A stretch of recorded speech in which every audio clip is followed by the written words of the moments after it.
नमस्कार। मैं संजीव कुमार वर्मा, सहचार्य भूगोल, एसपीसी गवर्नमेंट कॉलेज अजमेर से आप सब लोगों से मुखातिब हूँ। हम अभी तक जो पिछली 3 क्लासेस हैं उनमें ये पढ़ चुके हैं चीन का धरातली स्वरूप, अपवाह तंत्र और उसकी जलवायु दशाओं के बारे में। आज का जो टॉपिक हमारे सामने चर्चा के सामने आ रहा है वो है चीन की प्राकृतिक वनस्पति। वैसे देखा जाए तो चीन प्राकृतिक वनस्पति के तौर पर बहुत ही संपन्न देश था, किंतु यहाँ पर विवेकपूर्ण ढंग से इसका विकास हुआ। तो इसके प्रमुख कारण जो हमारे जहन में आते हैं वो है कि एक तो चीनी जो है वो अपने वन संरक्षण और उसके विकास के प्रति काफ़ी उदासीन रहे, और चीनी लोग अतीत में मुख्य रूप से कृषक ही रहे हैं। इसलिए बढ़ती हुई जनसंख्या के दबाव के कारण कृषि योग्य भूमि उपलब्ध कराने के लिए अधिकांश वन काट दिए गए, और मैदानों में नदियों की बाढ़ की अधिकता से वनस्पति के विकास में बाधा पहुंचती रही।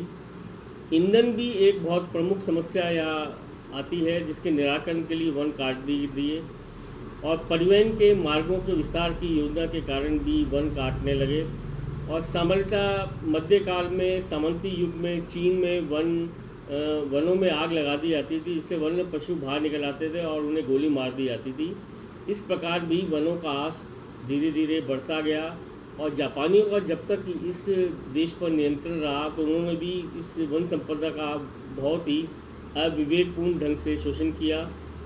उपयुक्त कारणों से मौलिक वनों का जो विस्तार था चीन में वो काफ़ी कम रह गया, जिसके फलस्वरूप भूमि का अपरदन बहुत जल्दी बढ़ गया, और पहाड़ी ढालों के सीढ़ीनुमा खेतों की मिट्टी को बचाना कठिन हो गया।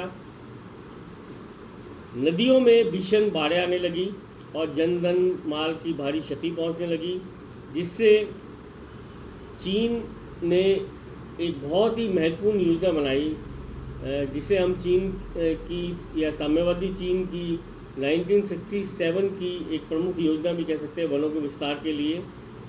1967 तक चीन में वनों का जो विस्तार था वो धीरे धीरे बढ़ने लगा, और लगभग जब से चीन आज़ाद हुआ 1948 में, उसके बाद से चीन का जो वनों का विस्तार था वो 1967 तक आते आते डबल हो गया।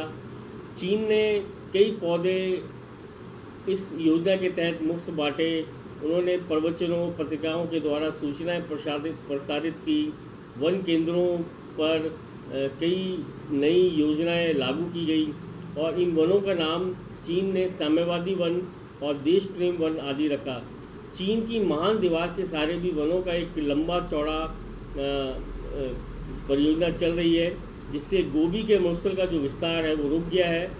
इसको हम रक्षा मेखला बोलते हैं।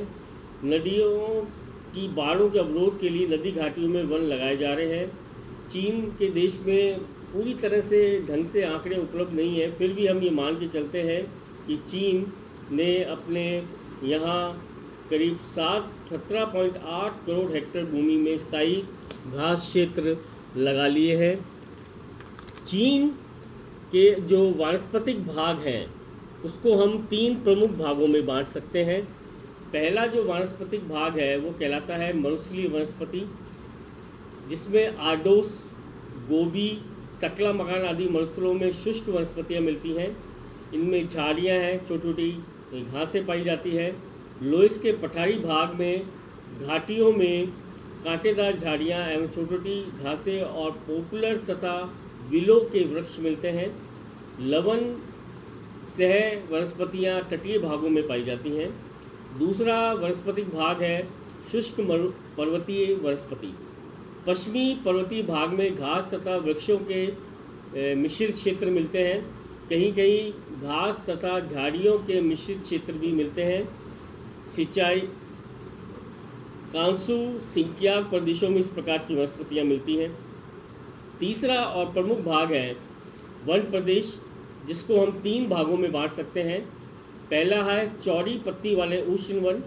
चौड़ी पत्ती वाले वृक्षों की अनेक जातियों के वन यहाँ पर मिलते हैं। इन वृक्षों में कपूर, तुंग, चाय, वार्निस वृक्ष तथा चीनी टैलो प्रमुख हैं।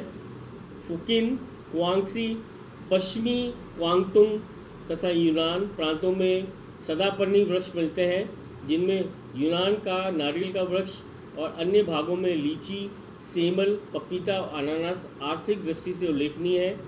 आर्थिक दृष्टि से चंदन, सागवान और रबर आदि के वृक्ष यहाँ पर प्रसिद्ध है। दूसरा भाग है पर्णपाती शीतोष्ण वन।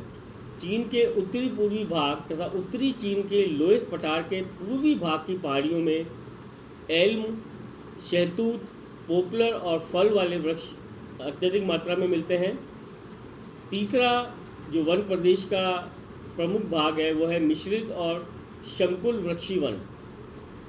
खिंगन पर्वत, चांगपाई पर्वत और अन्य पर्वतों के ऊंचे भागों में मिश्रित एवं संकुल वन पाए जाते हैं। संकुल वनों में लार्च तथा पाइन के वृक्ष प्रमुख हैं। चीन के मुख्य जंगल हेलुंगकियांग, जेचुआन और यूनान प्रांतों में पाए जाते हैं। इनमें तुंग तेल के वृक्ष सबसे प्रसिद्ध है। इससे तुंग तेल का औसत उत्पादन 125 लाख मीट्रिक टन प्रतिवर्ष होता है। चीन के वनों में एक विशेषता ये भी है कि संसार में सबसे अच्छी लकड़ी के 36 प्रकार के वृक्ष यहाँ पर मिलते हैं और चीन के 71 के आंकड़ों के अनुसार चीन के लगभग 8% भाग पर अभी वन है। और चीन की प्राकृतिक वनस्पति को 9 प्रमुख भागों में विभक्त किया जा सकता है। ये जो 9 प्रमुख विभाग हैं ये है मरुभूमि की वनस्पति पहली, गोबी, तकलामकान तथा देश के अन्य मरु क्षेत्रों में मरुद्भिद वनस्पति पाई जाती है। यहाँ झाड़ियाँ, छोटी घासें, नमक मिश्रित भूमि में लवणोविद झाड़ियाँ उगती हैं। होपे से संगाई तक लवणोविद वनस्पति पाई जाती है। दूसरी प्रकार की जो प्राकृतिक वनस्पति है वो है स्टेपी घास। आंतरिक मंगोलिया, तिब्बत तथा सिकियांग आदि प्रदेशों में छोटी छोटी घास पाई जाती है। अधिक वर्षा वाले दक्षिणी पूर्वी भागों में कुछ लंबी घासें भी उगती हैं। तीसरी प्रकार की जो प्राकृतिक वनस्पति का भाग है वो कहलाता है अर्धशुष्क झाड़ियाँ। शांशी, शेंशी व कांसू प्रांतों में अर्धशुष्क झाड़ियाँ मिलती हैं। उपजाऊ भाग में पोपलर, पाइन तथा सेंडार आदि के वृक्ष भी पाए जाते हैं। चौथी प्रकार की जो प्राकृतिक वनस्पति है चाइना की वो कहलाती है शुष्क पर्वतीय वनस्पति। पूर्वी तिब्बत तथा उत्तर पश्चिमी कांचों में शुष्क पर्वतीय वनस्पति मिलती है। इसमें वृक्ष और घास दोनों का मिश्रण रहता है। इस वनस्पति क्षेत्र में पोपलर, स्प्रूस तथा फर आदि के वृक्षों की प्रधानता होती है। पांचवी प्रकार की जो वनस्पति है वो है पठारी प्रदेशों की वनस्पति। पठारी प्रदेशों की वनस्पति मंगोलिया के सीमावर्ती पठारी भागों में संकुल वन तथा चौड़ी पत्ती वाले पतझड़ वनों के मिश्रित वृक्ष पाए जाते हैं। इस क्षेत्र में कुछ विभिन्न प्रकार की घासें भी उगती हैं। छठे प्रकार के जो वृक्ष है वन है जो प्राकृतिक वनस्पति है चाइना की वो कहलाती है मिश्रित वन।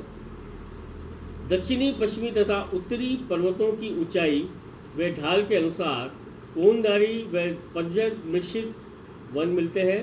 यहाँ ओक, चेस्टनट, चीड़, मैपल आदि के वृक्षों की अधिकता है। सातवीं प्रकार के वृक्ष हैं जेचुआन के निचले प्रदेशों की वनस्पति।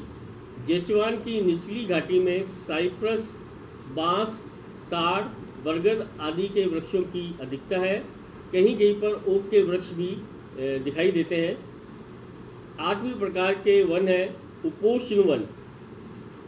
यांगस्टी नदी के दक्षिण में चौड़ी पत्ती वाले उपोष्ण कटिबंधीय सदाबहार वन पाए जाते हैं। इन वनों में चीड़, फर, बांस आदि के वृक्ष प्रमुख रूप से पाए जाते हैं। नौवीं और लास्ट जो प्राकृतिक वनस्पति चीन में मिलती है वो कहलाती है उष्ण कटिबंधीय चौड़ी पत्ती वाले वन। दक्षिणी पूर्वी तटीय भागों में उष्ण कटिबंधीय चौड़ी पत्ती वाले वन पाए जाते हैं। इन वनों में चीड़ और बांस के वृक्षों की अधिकता है। अत्यधिक वन विनाश के कारण चीन को भौतिक व आर्थिक कठिनाइयों का सामना करना पड़ रहा है। अतः चीन में कम्युनिस्ट शासन की स्थापना के बाद कम्युनिस्ट सरकार का इस समस्या की ओर ध्यान गया है। चीनी सरकार अनेक उपायों द्वारा वन क्षेत्रफल बढ़ाने पर विचार कर रही है और इन वनों को विस्तार बढ़ाने के लिए कई कार्यक्रम भी शुरू किए गए हैं जो व्यक्ति या संस्थाओं द्वारा वन लगाने के लिए आर्थिक सहायता प्रदान करते हैं। उन्हें सरकार वृक्षारोपण के लिए आर्थिक सहायता भी देती है। वृक्षों को लगाने के लिए जिन आवश्यक सूचनाओं तथा पथ प्रदर्शन की आवश्यकता होती है उसके लिए सरकार ने हजारों वन केंद्र स्थापित किए हैं और इन वन केंद्रों के कारण ही चीन में वन विस्तार बढ़ता जा रहा है और चीन एक अच्छी तरह वन संसाधित क्षेत्रफल के तौर पर करीब बढ़ता जा रहा है, क्योंकि जब चीन पूर्व में या हम पहले की बात करें तो चीन में करीब 41% भूभाग पर वन थे, लेकिन आज की तारीख में चीन में करीब 18 से 21% भूभाग के अंदर ही वन है, क्योंकि आंकड़े चीन के पूरी तरह से उपलब्ध नहीं है। धन्यवाद।